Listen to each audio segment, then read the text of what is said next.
How's it going, everybody? It's Pilot Flame, and we are back with another Game Week preview. It is Game Week 10 this time. We're going to take a look, as per usual, how we did in Game Week 9. We're going to look over our score predictions, as we normally do. We're going to make score predictions for the next Game Week, and we're going to go through some of the latest and greatest news for the Premier League. So, should we keep Spurs assets? They continue to return.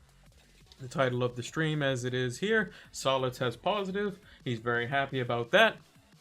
He could be back in time for the Brighton game. I personally got rid of him. I might have to be bringing him back in. We'll have to see. Maybe I hold my nerve and hang on to him for a little while. Also, Man City, are they in a bit of a rut? Can we potentially, still rely on them? They haven't been scoring very many goals at all. And I think there was a stat going around. I think it was Dominic Calvert-Lewin has more goals than Man City with 10, and they only have 9 or something like that. And yeah, that's a bit crazy. I mean, Calvert-Lewin's been on fire, but still, unlike City to be scoring very, very few goals in the first set of games. We'll take a look at that as well. Also, has United potentially shored up their defense a little bit? Yes, it's West Brom, but can Telles provide even more going forward?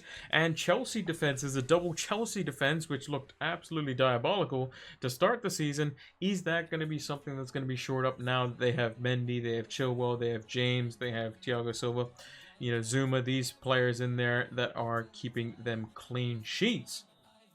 And then we'll be looking at potential transfers for the week and players that could potentially be on the radar. Also, for other news, I'm going to post the list of stuff that's going to be going out this week. It's going to be very hectic. There's going to be this stream with the VOD as well as the tactics talk going out tonight.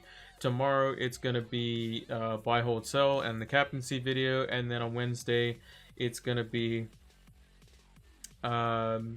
the pep roulette, I believe, would be the last one of those. Yeah, so it'll be pep roulette on the Wednesday, and then on the Thursday it's gonna be the deadline stream, because again, there's a game on Friday this week. So not sure why they did it, but nonetheless, have to roll with the punches here. So without further ado, let's get into it. So this is how the team did. We got 68 points overall. Pretty happy about that. And with the 8-point deduction, we ended up getting a very, very small, but definitely perfectly fine with me, green arrow. So we got the captaincy right for the 7th out of 9 times. I think we've only blanked the captaincy twice in terms of physical returns. And the transfers that we did bring in, one of them did well, not the one that I thought would do well, which was Telles, but the players that we kept in with Son and Kane, hanging on to them, paid off. Calvert-Lewin captain paid off. Chilwell brought him in a few weeks ago. Hanging on to McCarthy paid off as well. So yeah, we shall see how the team continues. H. Joan, I was done dirty with fantasy football this week. Both Salah and Zaha test positive. Got 0 points for both. Yeah, it's a bit unfortunate. But if you hung on to Salah in particular, he's going to be back. He should be back this game week by the sounds of it. So you don't have to waste a transfer on him. And Zaha, that was a bit unfortunate. When I didn't see his name in the team sheet, I was like, okay, he's either picked up some injury or he's tested positive, one of the two. So yeah, a bit unfortunate there. So yeah, so overall the team did quite well. 3 out of 4 clean sheets was pretty good. Well, in terms of points wise, McCarthy didn't actually keep a clean sheet. He just got 2 save points and 3 bonus, which was good for him. Chilwell clean sheet and a bonus point. Telles clean sheet, quite good. He put in a few good crosses, but no one was in there, unfortunately, to receive them. Bit unfortunate there. The only midfielder that did well for us was Son. Unfortunately, James Rodriguez was the assist of the assister twice, I believe, out of the 3 goals, so that Everton ended up scoring. Bit unfortunate there. Grealish had some chances. Sterling was on the bench. Again, we figured that might potentially happen, but if he did start, maybe it would have been a different game, but we definitely know that he's going to be in there for the fixtures that we definitely want him for, which is these 2 ones right here. And we know he's going to play in the Manchester Derby as well, and he'll probably play the majority of these, which is what we want. But we're still kind of considering whether we want to get 2 City assets going forward because Son and Kane keep returning. Son again getting 2 bonus points and a goal. Kane getting another return. He has not blanked literally since game week 1, which is insane. So yeah, and he's got Chelsea next, away from home. Again, another team that could potentially be exactly what Kane wants to play against. If you're gonna watch the tactics talk after I put it out tonight, it basically we show 2 classic Mourinho style team goals. So it's basically cut and dry exactly how they want to play. They want to absorb the pressure. They want to take the ball off you. They want to give the ball to Kane just around as close to the halfway line as possible, and then he wants to ping the ball in behind. And if they can do that closer and closer towards the goal, it makes it better for Spurs and easier for them to convert. So again, although Kane doesn't necessarily contribute by directly getting an assist for the Son goal, the first goal that Spurs score, he does in such a way. So make sure to tune in for the tactics talk to figure out how he actually does that. Bamford, had a few chances, struck the woodwork. Still not sure how Leeds didn't score versus Arsenal. A bit unfortunate for them not to get the result there. And then Calvert-Lewin. I thought he could potentially have had a ridiculously monstrous hole. I didn't watch the first 30 minutes or so of the game. And I found out that, they were up 3-1. And Calvert-Lewin had scored, or 2-1. 3-1? 2-1 or 3-1. And basically Calvert-Lewin had scored 2 goals. So I was pretty ecstatic about that.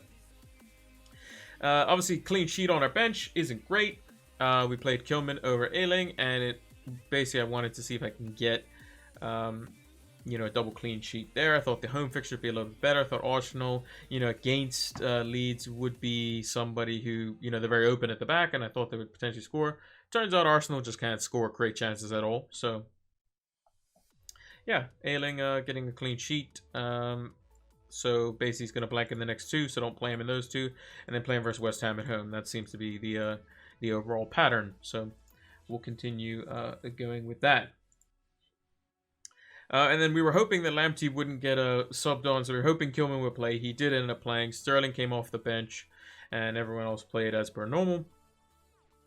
But he's going to be suspended until the 5th of December, which we don't want to play him versus Liverpool anyway. So glad we ain't got that choice. But that does mean that potentially we could be missing 2 players effectively on our bench with Burke and Lamptey just... Lamptey won't play because he's suspended, and Burke hasn't played in the last 3 games at all. So we shall see on that front. But pretty happy overall with the week. Steadied the ship, especially with a -8. Potentially could be another hit this week to bring Salah back in, but we'll see, because he still may have to even though he's got a negative test, isolate for 10 days. We'll still get the update on that. That could be a late transfer on in the week. And we can still technically do that in 1, but it would be for, we'd have to be back for Sterling, which is not what we want. We can't do it for Son, unfortunately. We can get another City asset for Son straight up, but again, Salah would have to come in for a hit this week. So we may just keep him out for the next 2 and just kind of roll with the punches and see how things go. And if Wolves are, conceding counterattack goals like they did versus Theo Walcott, who potentially could have scored a brace tonight, then we will bring him in for the Wolves game, but we'll see. Hopefully he doesn't punish us too bad if we don't decide to bring him in. So, in terms of our predictions, if you don't know how the scoring works, basically every week, I put out a little tweet which says my predictions, score predictions for every game for the fantasy week. And the way the scoring works is if you get the exact score right, you get 3 points. So if I had predicted Chelsea had won 2-0 versus Newcastle, I get 3 points. If I get the result right, then I get 1 point. So I predicted, in this case, Chelsea to win 3-0 over Newcastle. They won 2-0. I still got 1 point for that. But if I predicted a win or a draw and Chelsea had, lost or it was a different result altogether. So in the case of Aston Villa versus Brighton, I predicted Aston Villa to win 2-0. They lost 2-1. I don't get any points for that. So we've been doing quite, on average for the last 3 weeks running with scores of 5, 6, and 5. Basically, what we want to do is get 5 of the results right and see if we can get at least one exact score right. So, because that's worth 3 points. So, let's see. So, Chelsea and Newcastle, we get 1 point because we predicted a 3-0 win, ended up being 2-0. Brighton did not lose to Aston Villa. They actually won 2-1. Spurs and Man City did not draw. It was actually a Spurs win, 2-0. I predicted a 1-1. Man United 1-0 win over West Brom. Could have potentially been a little bit more than that, but they only won 1-0. Whereas I predicted a 2-0, so we get 1 point for that. Everton probably could have won 3-1, but again, they conceded 2 goals, so 3-2, so we're going to get the 1 point for that. West Ham 2-0 over Sheffield United, ended up being 1-0, so we get 1 point for that. Leeds and Arsenal was goalless, which I predicted a 2-1 for Leeds, so nothing there. Liverpool and Leicester was not a 1-1, it was actually a quite convincing win for Liverpool, 3-0. Burnley versus Crystal Palace, 1-0 in favor of Burnley, so we didn't get that right either. And same with the Southampton Wolves game. So overall, not great prediction-wise. Not great overall. Clean sheet, though. We got Manchester United correct. Meslier kept himself a clean sheet as well. Reece James did quite well. He ended up getting 2 bonus points as well as a clean sheet. James Rodriguez, unfortunately, was not very good at all. In terms of FPL, in terms of actually playing, he was very good because he got like the assist of the assister twice, so he provided for his team and got them the lead that they had in the first half. And Martial did not contribute to the one Manchester United goal. So overall 3 out of 5 on the differentials, which is above, got more right than wrong, but only 4 points on the prediction front. So again, dipped a little bit below, not great. Overall, but I don't think I predicted an exact score for a while, but it shows you how hectic this game week can actually be, or game weeks can be during these turbulent times. But in terms of the surprise of the week was how solid Spurs looked. They looked fantastic. They did exactly what you expected of a Mourinho team. They're going to sit back. They're going to absorb pressure. If you give them space in behind, they'll burn you. And that's exactly what they did.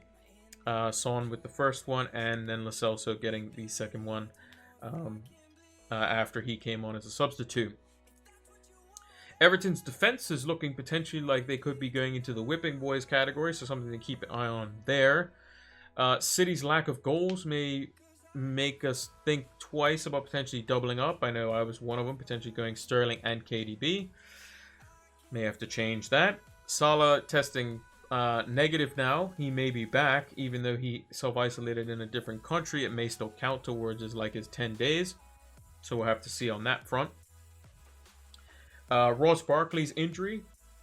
Aston Villa looked like a little bit of a different team without him. So could that potentially be the end of our Aston Villa hopes and dreams? We'll see. Leeds still creating chances, so not really worried about Bamford on that front, as he's blanked at home, I think 4 times in a row now. So, again, hopefully he has an away fixture next week. I think he does. Does he have an away fixture? Where's Leeds? Yep, they're away to Leeds. Away to Everton. He's definitely going to score then because he's up against Jordan Pickford. Liverpool showing their resilience, and even with their 17,000 injuries, they got Fabinho back and they look quite solid. And overall, we're pretty comfortable in the game and never really had any scares overall. Burnley getting back to their defensive best, and then Wolves and Southampton taking a point away from each other in a pretty, game of 2 halves, as it were. Southampton were a lot better in the first half, even though they scored their goal in the second half, but were a lot better in the first half. Wolves were as they were the second half team, as they always are. Moving on to the fixtures for this game week. So let's bring across our notepad here. So let us see what we are going to predict. So, Crystal Palace versus Newcastle. It's a bit of an interesting one because Palace can score. I just think Newcastle could be quite bad overall. for without Wilson. They're just not the same team. So I think Palace potentially win this one, and I think they may end up getting a clean sheet out of it too, especially if Wilson's not back. If Wilson's back, that's potentially a different story. I still think he might be. I think he should be back. So I'm gonna go with just kind of like a boring game, just like a 1-1. I'm gonna assume Wilson's back and just go with a 1-1 here, because both teams aren't gonna score a whole lot, and I think a draw is probably what both teams are probably gonna end up trying to get after they get their one goal, whoever scores first. Brighton versus Liverpool. Well, Brighton concede quite a lot. Lamptey is out for this game, and Liverpool have their main man back. So I think Liverpool should win this game quite comfortably. I think with Fabinho in there, they look quite good, actually. Matip in there as well could be quite good, assuming they don't sustain any more defensive injuries. I think they should be quite okay. Brighton, they got a couple of goals versus Villa. Villa's defense is nowhere, near the stature of what Liverpool's can be. I'm not saying that it's going to be like that, but it can be. And I think that Liverpool might keep a clean sheet in this one. Now, I'll say they'll concede one. They'll probably concede one, potentially. I'll go with a 3-1 win. City should win this game quite easily. I'm going to say City get back in their train of mind. Get back into where their roots are from. Scoring goals and winning games quite comfortably. I'm going to go with a 3-0. Everton versus Leeds. I think this could be a bit of a goal fest, to be honest. Everton are struggling defensively, even though they haven't really had any injuries back there for the most part. Like, their main center back pairing's been there. They swapped out Pickford once, but again, Pickford's Pickford. Digne's only been suspended for one game, and he's usually more of an attacking outlet anyway. And Leeds create a lot of chances, so it's going to be a matter of whether they score them. I think we're going to see potentially a high-scoring draw. I'm going to go with a 2-2 in this one. West Brom versus Sheffield. I mean, this could be just no, to be perfectly honest. Both teams can't really score and find it a bit difficult to do so. Yeah, I'm just going to go with a no. It's probably going to be some type of draw or low-scoring 1-0 win either way. And I probably favor that to West Brom, to be honest. Southampton versus Man United. Now, I think Ings being out favors United quite a bit. Walcott could potentially cause problems with his pace behind Harry Maguire and behind Victor Lindelof, who are most likely going to be duo that plays. Southampton press quite well. I think this is going to be a very, very tough game. I don't think it's going to be high scoring. I think it's going to be a battle of just who can retain the ball and create opportunities. I think it's probably going to end up being a 1-1. Southampton are in a decent vein of form. They showed that even when under the cosh, McCarthy is very capable of making saves, as he showed versus Wolves. So I think a draw is probably going to be on the cards. 1-1. Chelsea versus Tottenham. I mean, can Mourinho do it twice in a row? He's going to probably be looking to do it. I think it either goes one of two ways. Either Chelsea get an early goal and then they continue to just blast Spurs out of the water, and Spurs can't do anything.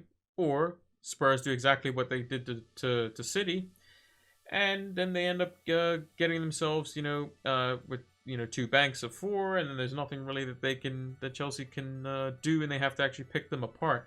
I think Chelsea, attacking wise, has been probably the best, out of all the teams this year. So it's going to be basically an immovable object meets an unstoppable force type of situation.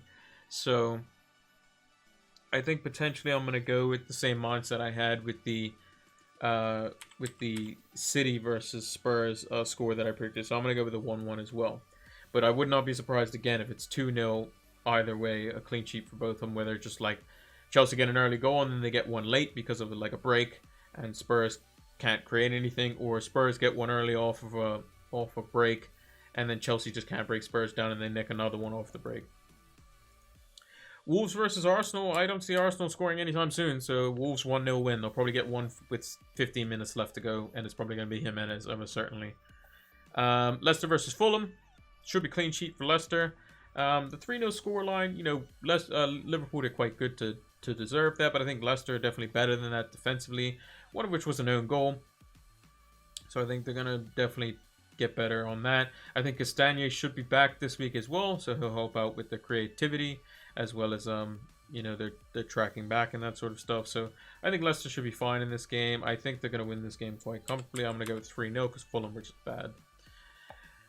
West Ham versus Villa. I think this could play out similarly to how Villa played versus Brighton when Brighton was playing well. I think I'm going to go with a 1-1 scoreline. I think if Antonio's back, it makes things difficult for Villa. And I think that Villa haven't been, or don't seem to be as free-flowing with Barkley out of the team.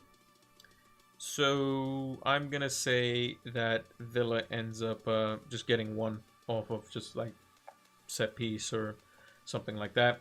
And West Ham get one from Antonio or some type of break of some kind. So yeah, those are the scores I'm going to go with.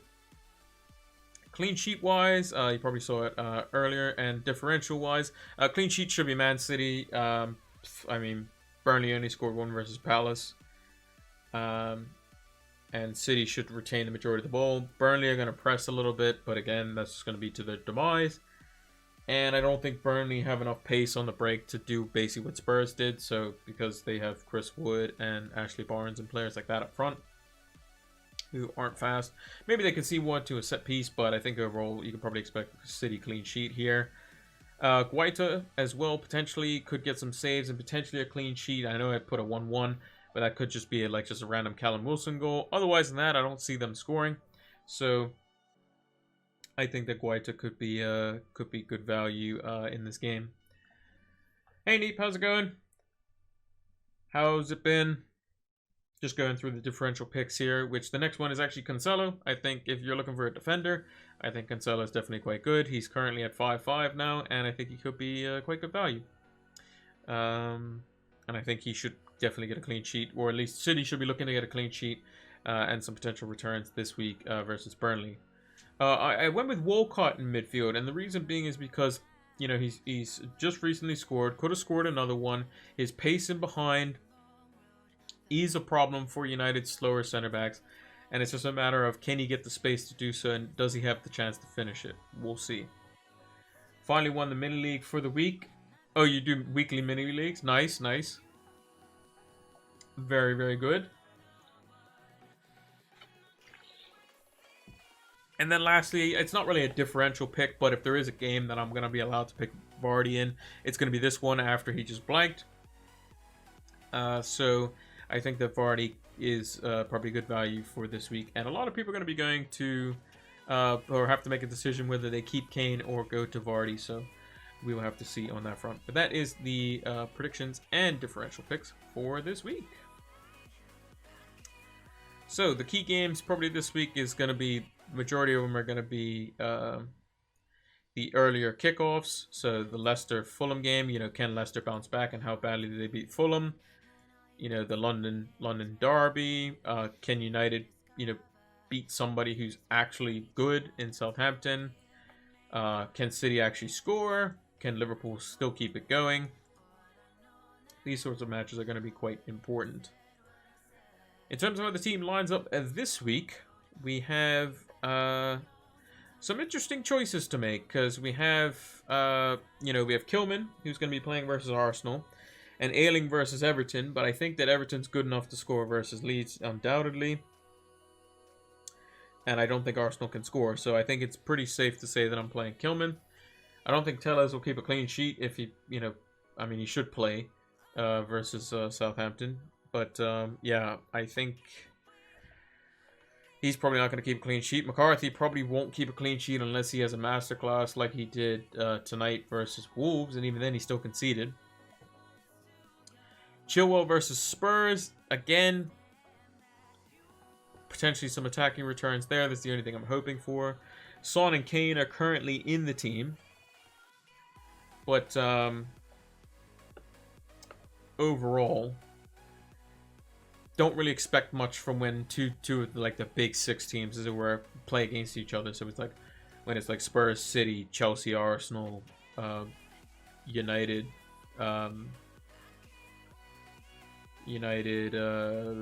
Spurs, or whoever, any one of those top teams. United, Liverpool.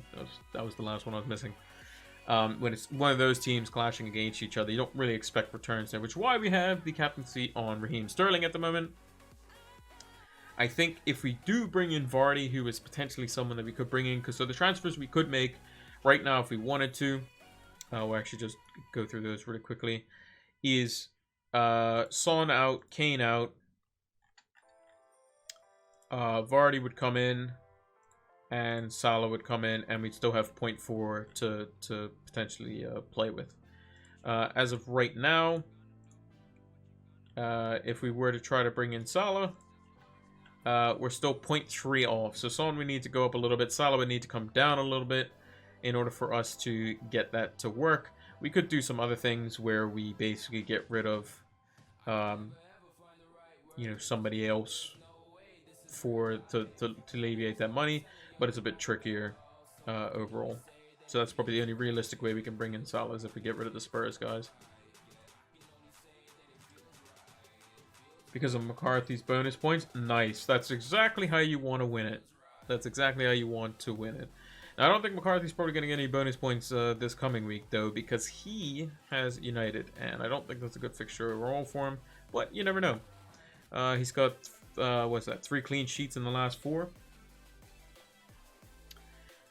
So could be quite good, potentially overall.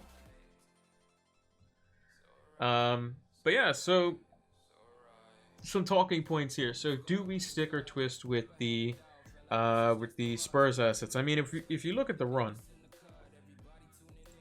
you should be able to see that Son, he's blanked in 8, 7, 3, and 1.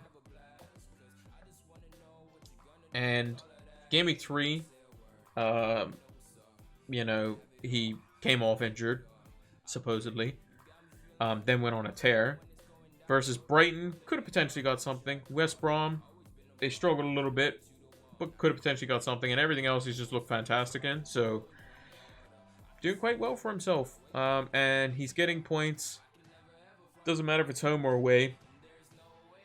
But the majority of his holes, 1, 2, 3, have come away from home. And he's got a couple at home. So a bit of a mixed bag overall. And they're versus Chelsea, who, again, is susceptible to potentially attacks on the break. Because, again, Thiago Silva, Kurt Zouma, not the quickest center back. So we'll see. They may revert to a back 3 to basically cause problems for the likes of Son and Bale or whoever else is playing that game. Kane, like we said, again, returned in literally every game. Returned in literally every game except for game week 1. And Son didn't return to game week 1 either. And I think that if you have both, you keep both for the time. Like if I'm thinking about I'm going to keep Kane for this week, then I'm keeping Son for this week as well. Because I think they can do exactly what they did versus Chelsea. Or versus Man City, sorry. Just absorb the pressure, hit them on the break. Pretty straightforward. We know Chelsea are going to attack. They're at home. They're going to have the initiative, so it's going to be even more into Mourinho's hands. It's just a matter of, can Spurs' defense hold up? Which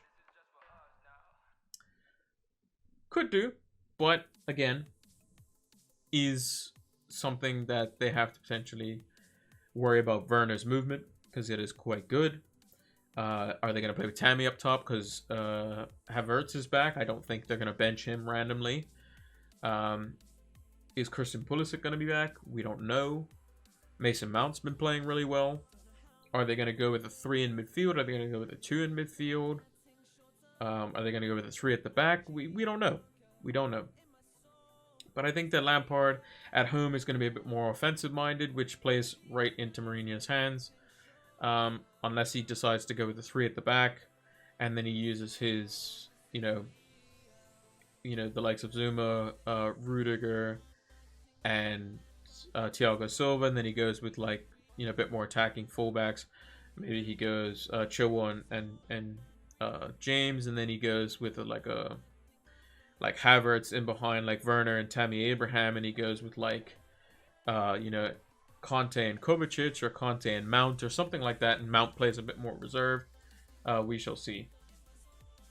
But overall, I think that it could be a very exciting game, but I think it could play out, as we mentioned previously, very similar to how the Spurs City game played out, which is basically Chelsea getting hit on the break and conceding to Heung-min Son / Harry Kane combos. But it could also just be Chelsea picking apart Spurs for 90 minutes and the game ending in a comfortable win for Chelsea, or teams just ending in a stalemate, and how United and Chelsea played each other earlier on the season.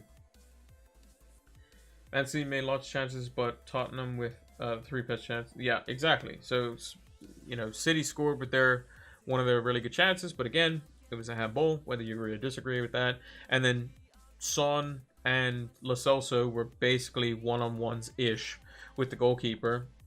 Really good chances, and they scored them. So, not really much you can say on that front. Yeah, you can create chances and all that sort of stuff, but if they're off target, or if they're not really clear-cut chances, or they're getting blocked, then can't really do too much then in that case.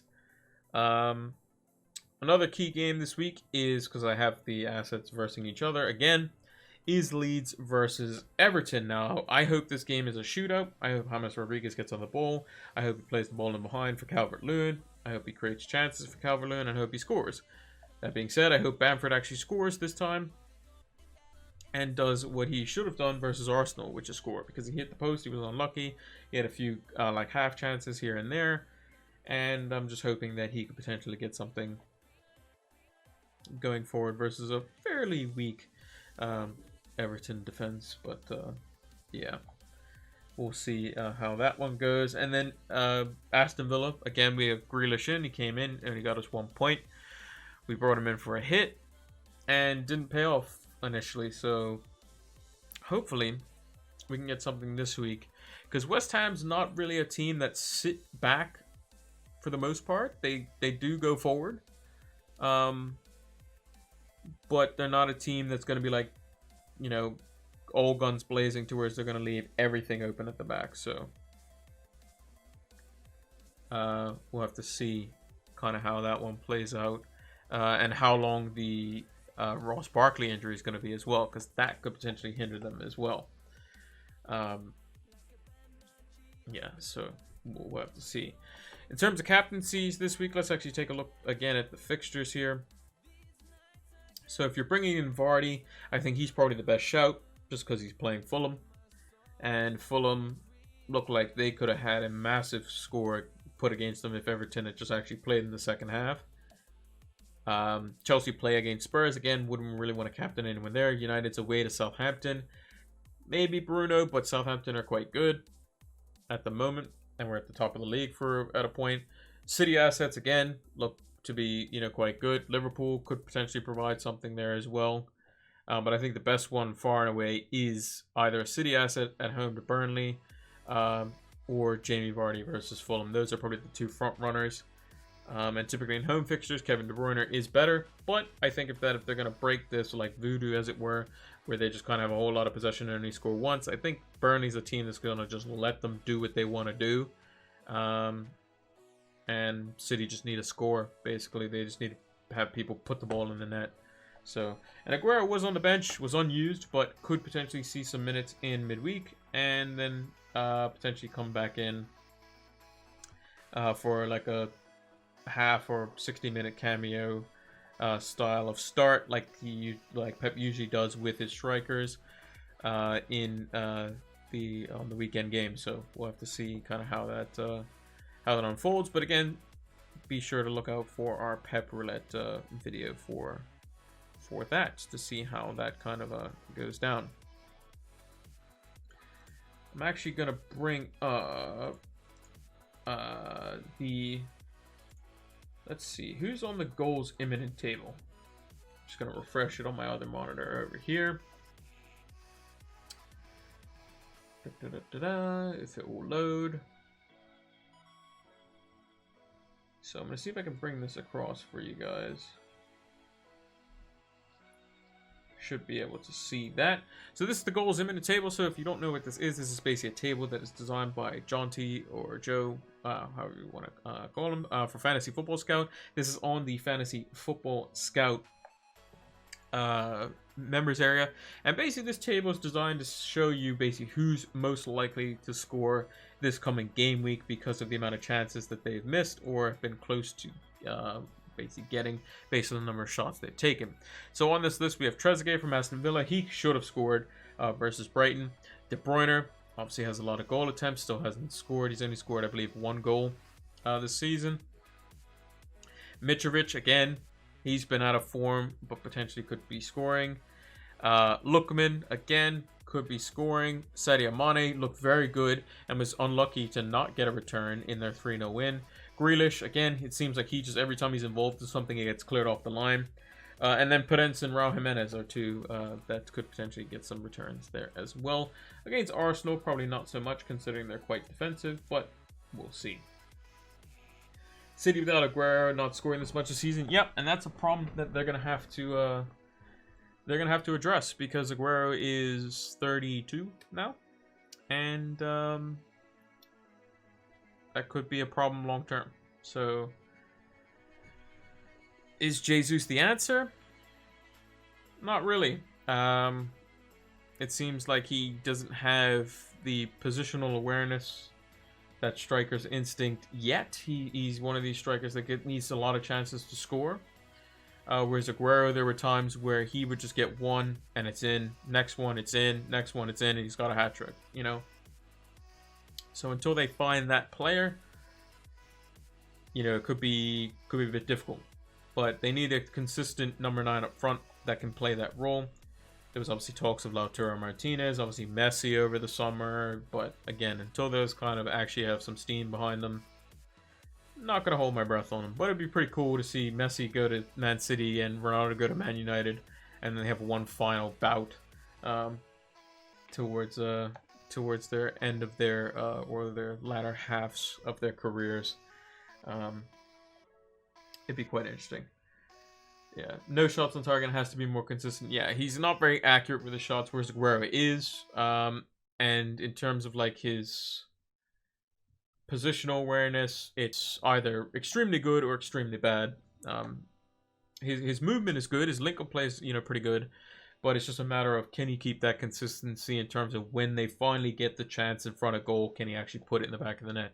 Because City can create chances for literally forever and not score, because they need somebody to actually put the ball in the back of the net. Raheem Sterling's very good at that. Very good with his movement. Very good in the positions he gets in. Is very been shown to not be as good at finishing. Same with Jesus. So yeah, could be a bit of a struggle for them overall. Also, would like to remind everyone that we do have some emotes. So the one on the left that I've just posted, that's the one that you get if you do want to subscribe. Again, not required, but it is greatly appreciated. The tier 2 sub is the second one, and the tier 3 is the third one. I'm going to change the names at some point, but I put them as a test out there for now. So if you want to support the channel, you can do so. Links should be down in the description, as well as the subscribe button somewhere down the bottom. They played together, Ronaldo and Messi. Ronaldo scoring with Messi playmaking. Yeah, that would be crazy too. That'd be really cool too, overall. But again, that's probably not going to happen. I think if Ronaldo's going anywhere, it's to United, probably. Maybe he has like a one-off at PSG. Maybe, if they just fork out a lot of money. But the only thing I can see him doing is 1 year at United, maybe. Just because United has money, and Juventus need money basically. And he's on probably ridiculous wages. And then I can see Ronaldo either going back to Portugal for a year, maybe the MLS, something like that, for a year or two. Yeah, United or PSG. I mean, Ronaldo could probably play until he's 40, like at the competitive level. I mean, Ryan Giggs did it and just changed his role. And then Messi could, you know, he knows a Pep Guardiola team. He knows that style of play, so he would fit, you know, right in. So I don't see any issues there. But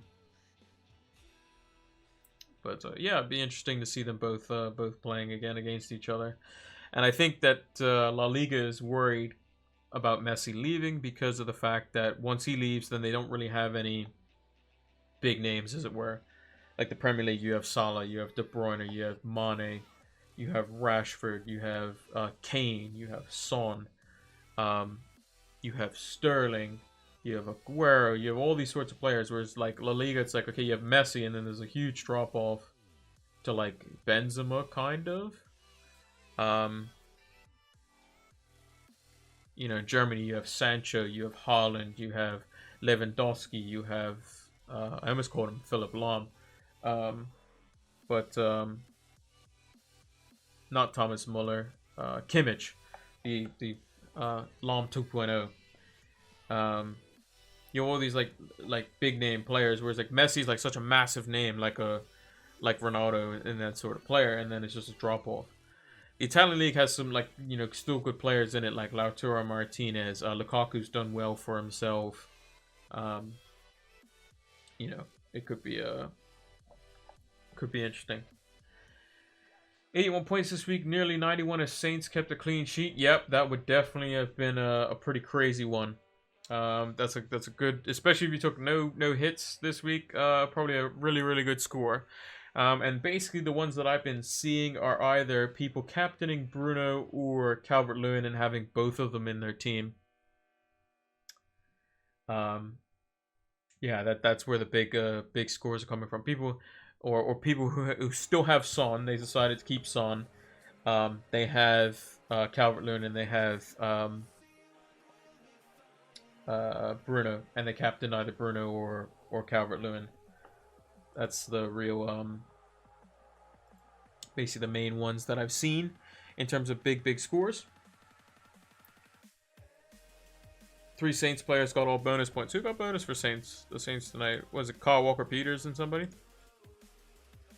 Kyle Walker-Peters. Oh yeah, Che Adams as well. Yeah, well there you go. Yeah, if there was somebody who was going to take away a Wolves clean sheet, Che Adams would have been a good one to do it. I'm happy with my team. Yeah, a little small green arrow. Very small. But again, with a -8, you just kind of want to steady the ship. So I think Telles still has promise. Grealish, again, him blanking doesn't worry me. Sterling coming off the bench doesn't really worry me too much. We want him for the next couple weeks. Even if the market fell down after Ronaldo leaving, if Messi is leaving, the La Liga would be no fun to watch. Yeah, exactly. Messi's the main reason why people watch La Liga. So. But, yeah. Overall, I think this game week is going to have some teams that did quite bad. And there are going to be some teams that did quite good.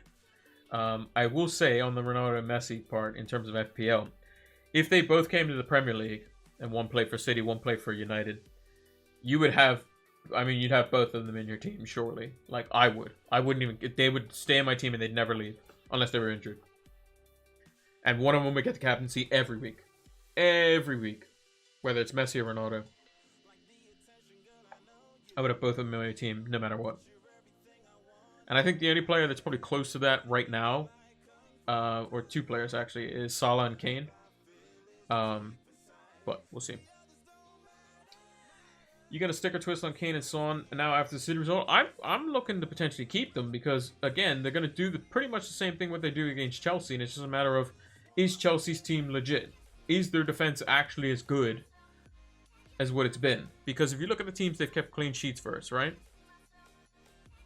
Okay, they kept a clean sheet versus Palace in game week 4. Okay, fine. Southampton, they conceded 3.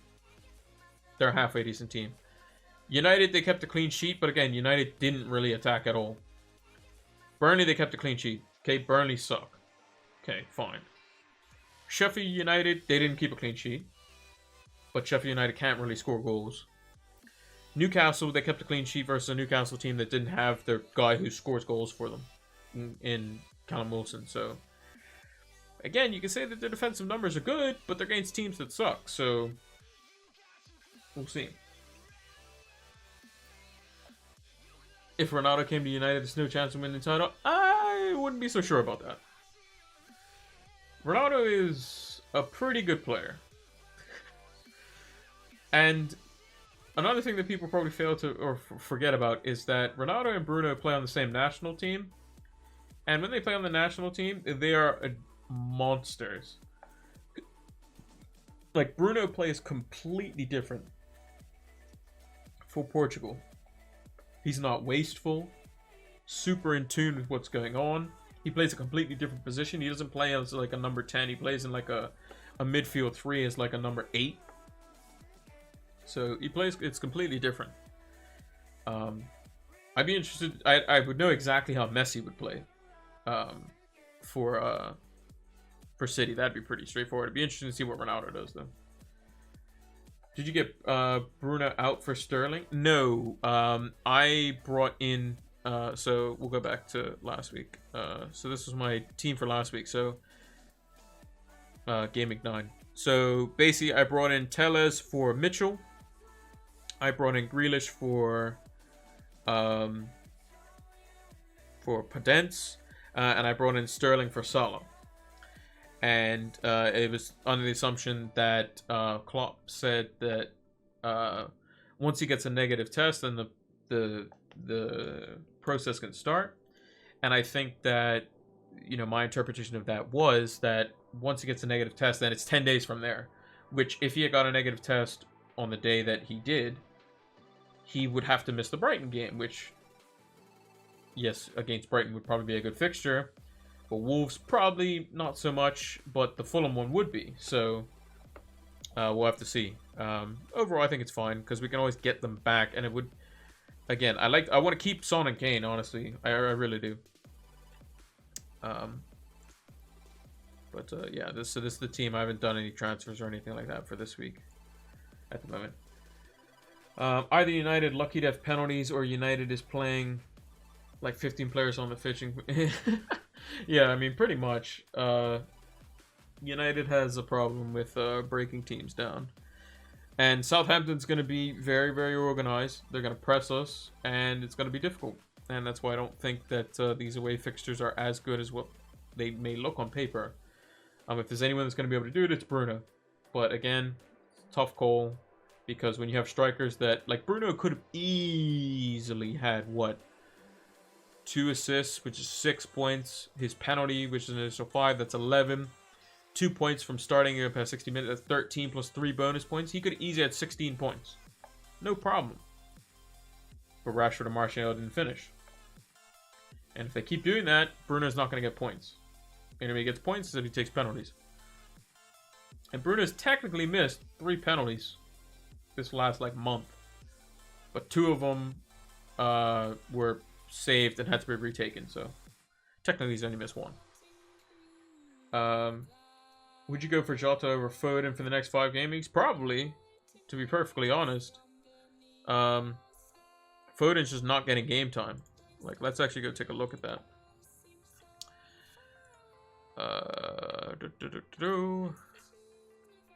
So Jota's next 5 fixtures. Brighton looks good. Wolves could be good because it's at home. Fulham is good. Spurs at home could be good because, I mean, Leicester tried to do what Spurs would do and they picked them apart. And Crystal Palace looks good. But again, with both of them, it's a matter of, are they going to play? I think Jota's in form and is probably more likely to play than Foden is. Where's Phil Foden? Foden is just a good fixtures. You know, Burnley, Fulham, West Brom, Southampton's probably and United away could be but again, he's just not playing games. Like 45 minutes, 9 minutes, 0 minutes, 18 minutes. Like, that's not what you're looking for. For Jota, it's 82 minutes, 20, 90, 88. Is he probably going to play versus Brighton? Maybe. Depends. But you expect him to get some minutes, and every time he's come on, he's done well. So he would definitely be my pick.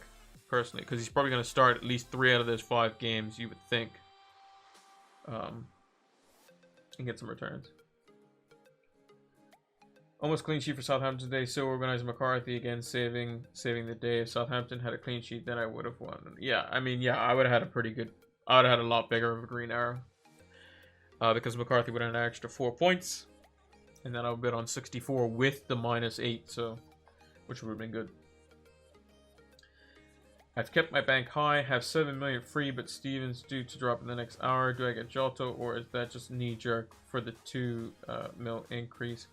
It depends on if you're gonna play him. Like, if you're gonna play him, then sure. But it's a matter of who are your other 4 midfielders. If your other 4 midfielders are, let's say, like with the ones I have here, James Rodriguez, Jack Grealish, Sterling, Son, and you have 3 forwards that are gonna play, you know, or want to play, there's no point getting him. You just keep somebody cheap on the bench. Doesn't matter if they change price or not. Like, I've had Burke for a long time. And he's gone down in price. Oh, 4th is St. Maximin? Then just trade. I would say trade St. Maximin for Jota then, probably. But I would say wait to see if Wilson's out. If Wilson's out for another week, then potentially get rid of St. Maximin. But, I mean, the next few aren't bad. Crystal Palace, Aston Villa, West Brom, Leeds, like old defenses that can definitely concede. So I wouldn't say St. Maximin is terrible, but Jota is looking really good though. Jota's good for now, but once Salah's back in, then he'll have few chances. I mean, yeah, it's possible. I mean, they could definitely play with 4 up front against the worst teams. Yeah, just leave Stevens as fodder. I think is like basically he's going to be my Burke.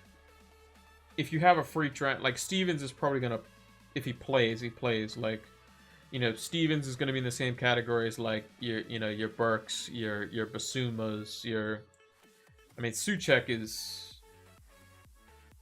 could potentially be better, but again, he costs 4.9, so you're investing a little more.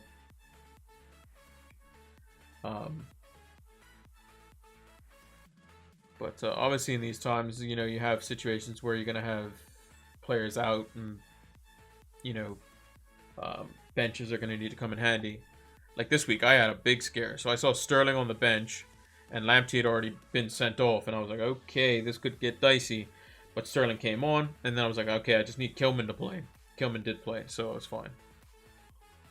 But like next week, let's say one of my defenders picks up an injury midweek. Then I'm down to literally I have basically no one on my bench because Lamptey's suspended. Burke is not a defender, and Ayling, I don't want to play him versus Everton. And McCarthy, yeah, McCarthy's a hero. Like look at like I've had him since the beginning. You know, didn't start off too hot, but he's got what, 1 in terms of clean sheet points, in terms of like 6 or more. He's got 1, 2, 3, 4, 5 out of 9, above 50%. So every other game, more or less, he's getting clean sheet points, whether it be a clean sheet itself or he gets some saves and some bonus. So yeah, I was hoping to him to get 1 more save, but didn't want to get too greedy, you know. He could have had a ridiculous score tonight. If they just kept out Neto from scoring. Could have had a really good score overall. But you win some, you lose some on that front. We'll definitely take that win, but not many weeks where you're going to have you know, your goalkeeper getting that high of a score unless he saves a penalty or something like that, or has a ridiculous game. In which case you're probably biting your fingernails off the entire game because of the amount of saves he's having to make. Because every one of those saves is a shot on target, and that could go in the back of the net, which means he concedes. So can't get too greedy. Would have been 11, but they're going. Yeah, wouldn't be surprised if you lose the. Yeah, I mean, United could easily get smashed by Southampton. Because you can see it doesn't matter what players they put in there. We know their system. They're gonna press people. They're gonna use their wide players to get involved with pace. You know, which is why I've Walcott as a differential this week. So, but yeah. So I think that's probably gonna do it for the preview this week. Let me go to the big cam here. So yeah, I think that's gonna do it for the Game Week 8 preview this game week. Not sure what I'm gonna do about Salah, but we'll see about that on Thursday. We'll be back here same time Thursday as well. I will put the post as to what videos are going out what day. Make sure to check out the YouTube channel tonight. The tactics talk will be going up later this evening, so make sure to look out for that. Yeah, if you haven't done so, make sure to follow us on all the socials and that sort of stuff. Check us out on those, and until the next one, take care.